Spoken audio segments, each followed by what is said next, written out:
Canada's economy is growing, just very slowly.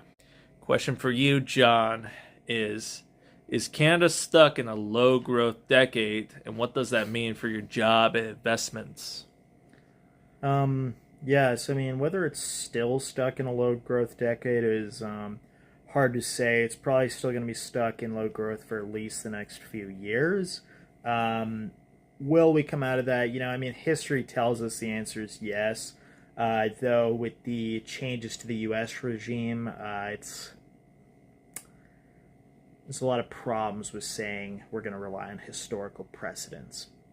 Now, I don't think people should necessarily freak out because the last 10 years have been kind of slow. I mean, the US itself, for example, had a lost decade at some point. China had a lost decade. This does happen. It doesn't mean that everything is going to be horrible forever with respect to the economy. Now, obviously, what that means is that, well, it's going to be harder to get jobs. The jobs are probably going to be lower paying, and, your investments are probably going to return less, but this almost doesn't matter.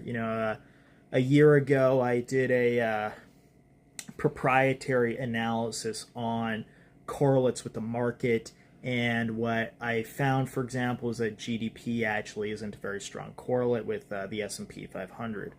So actually, if you are kind of interested in that, the only major correlate was tech stock index, and that's only really because it's such a high proportion of the S&P 500 right now. So other correlates like GDP basically don't really matter so much.